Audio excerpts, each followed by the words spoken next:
Hello everyone and welcome back to a brand new Mindustry video where today we are going to launch into Crevice, the new map that I had trouble beating for the last few weeks. Now, I've managed to beat it, so this video is going to be sort of a tutorial as to what you should and shouldn't do in this map.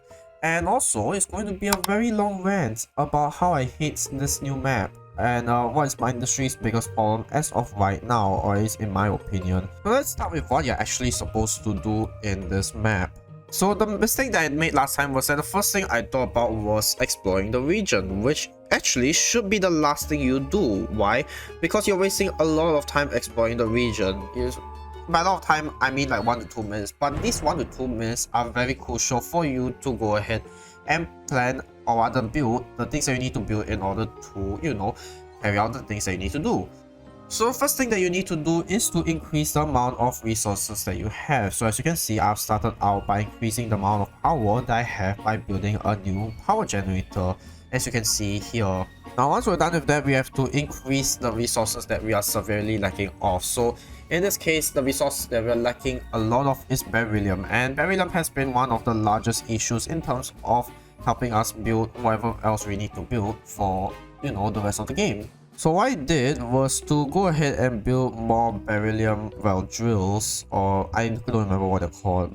But yeah, once we have enough beryllium, rather than wait until later on to, change our beryllium input output, or however you call that, I decided to change it immediately, or rather as soon as I possibly can. Why? Because beryllium is going to be our downfall. If we don't get beryllium soon enough, we are going to fail, and there is really no way around that. So as you can see, we built the same launcher that we did a few episodes back, and honestly there's nothing much. The only difference is that what I did now is that I've increased the total amount of inputs to the constructor, or rather the loader, the payload loader, so that you can fill in the boxes as many times as you can.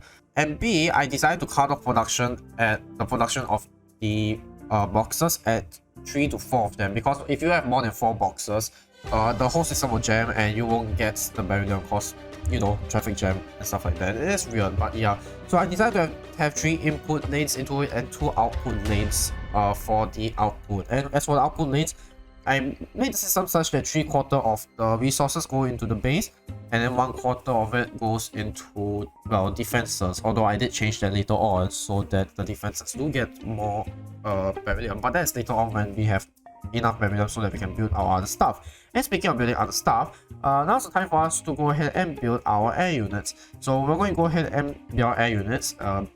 Actually, I built it slightly earlier, but that's fine. So I'm going to use it to explore the world anyway. So once that's done, we can go ahead and build the other resources, which is primarily silicon. Now once our silicon is done, we have to go ahead and start building our defenses. Or actually, you should have actually built a little bit of defenses, as you guys have seen earlier.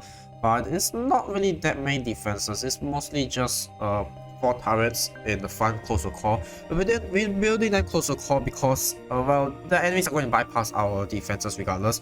So we might as well build them close to core and deal with the enemies when they are close to core. And don't worry about core damage. The enemies for the first 5 waves, they're not that strong, so they are not able to deal that much damage. But once you have enough beryllium to go ahead and build more defenses, you should build defenses slightly outside of the main system of this world.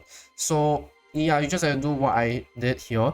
Of course, you can modify a bit. I think a number of walls are necessary, but I feel like the walls do help stop or rather delay the enemies into going into the base. So that's probably a tip for you guys. Now of course, you do have to keep an eye out because, the enemies are going to constantly break in and out of the walls if you're not careful enough. And because of that, your resources may dwindle, or rather you might notice that your resources are not going to, or rather your resources are not even flowing because the enemies broke your supply line. So you do have to keep you have to keep a very tight watch on your resources, especially because otherwise you might find yourself in a very difficult position, and you will probably lose if you don't fix your resource for conveyance in time. Now of course, we still have to fix the damage caused, so we are going to go ahead and pop down a few regenerators which you know what, considering you already have a nitrogen factory, it should be pretty easy. Did I say nitrogen? I mean hydrogen. Okay, anyway, that's not important. The important thing is that now that we've done gathering resources for the most part close to our home base, now we need to go ahead and actually kill the enemy near the spawn, so that it makes life a lot easier for us, and this reduces the chances of the enemy hitting our core by a lot, and by that also damaging our resource line. So we're going to use sublimates as we have always done, but yeah, the sublimates is only a temporary solution. That's not the fix all solution for this, but we'll come to the endgame solution later. So just go and place down 1 or 2 sublimates in this position, and you have to place them relatively higher than you think you have to place them, because the enemies are going to just walk past it. I don't know why they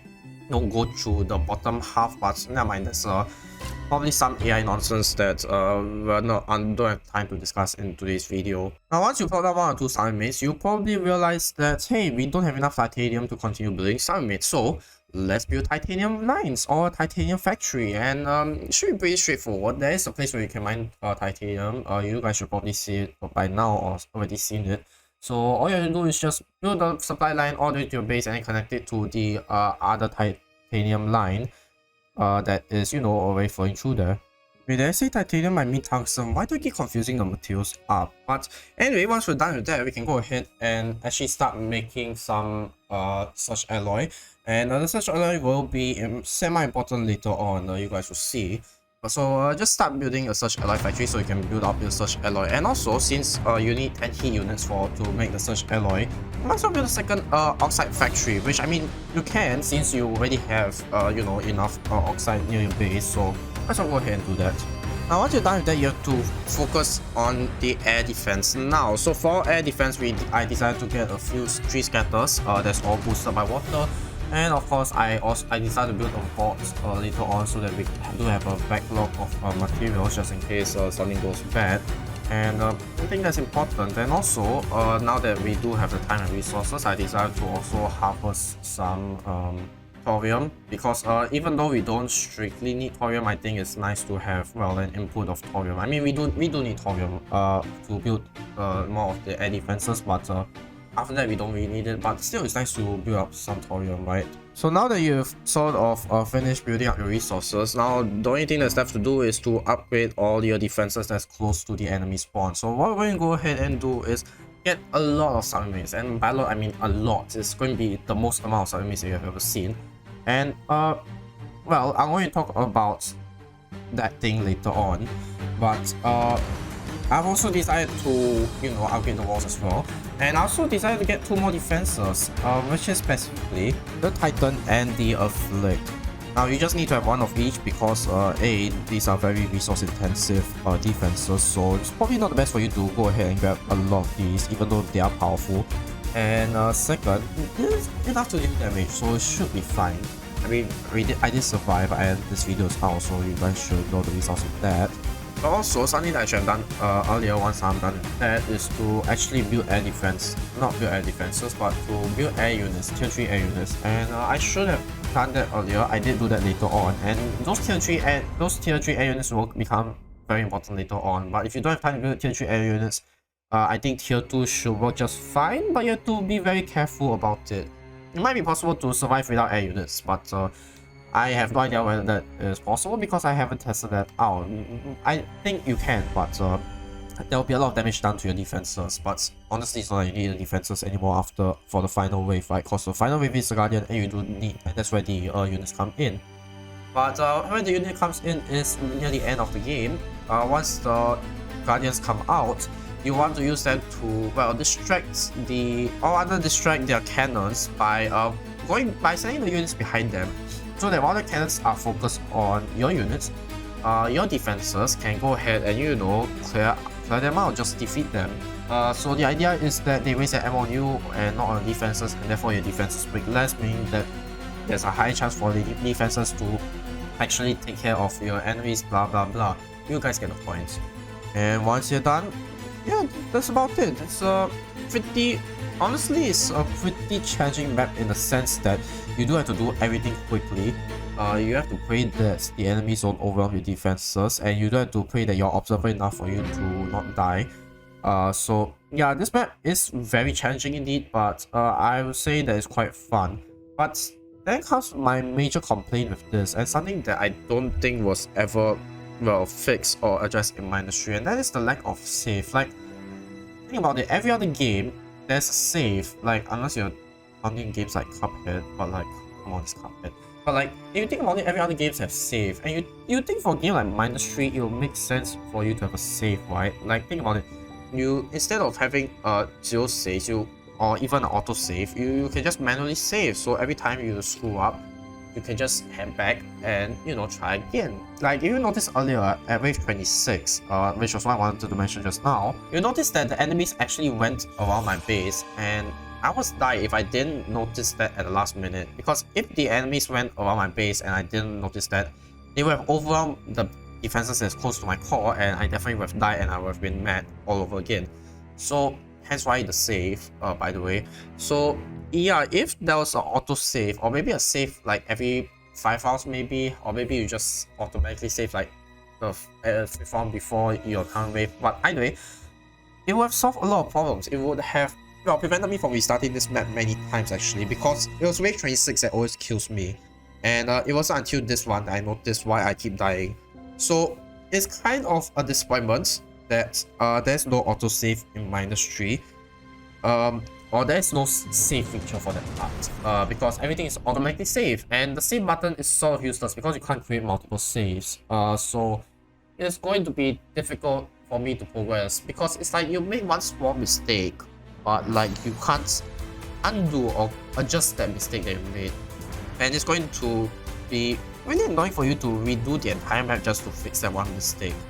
So this is something that I wish that Mindustry could address. Like, version 7.0 thus far has been really great. I love version 7.0, but I feel like this simple issue of an autosave could really improve Mindustry by like a lot, and I mean a lot, because it's such a simple quality of life feature that I think should really be added to Mindustry, because that way, when you screw up, you don't get punished that heavily by forcing yourself to retry the entire map, especially when this map takes like what, 3 hours to complete, or actually 4 hours, based on the length of the wall footage.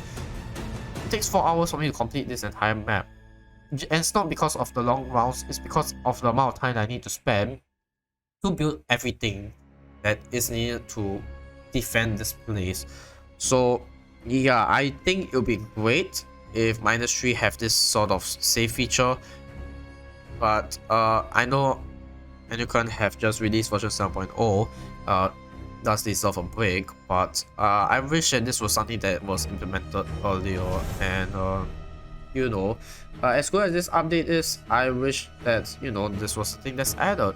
And I think many people will agree with me here when I say that Mindustry is one of the games where it really does benefit from a save. So I hope that there's something that in the future Mindustry would be updated to include this feature, because I would really love to have that feature. But yeah, that's really about it for my rant. This new Mindustry update has been exciting now that version 7.0 is released, and yeah, I hope to play more of version 7.0. As far as I know, there are 4 more maps after this, if I'm not wrong. So I'm going to go ahead and play the 4 more maps over the coming weeks. So until then, thank you guys for watching. Don't forget to subscribe, leave a like if you like this video, leave a comment if you have anything else to add, and I'll see you guys in the next video.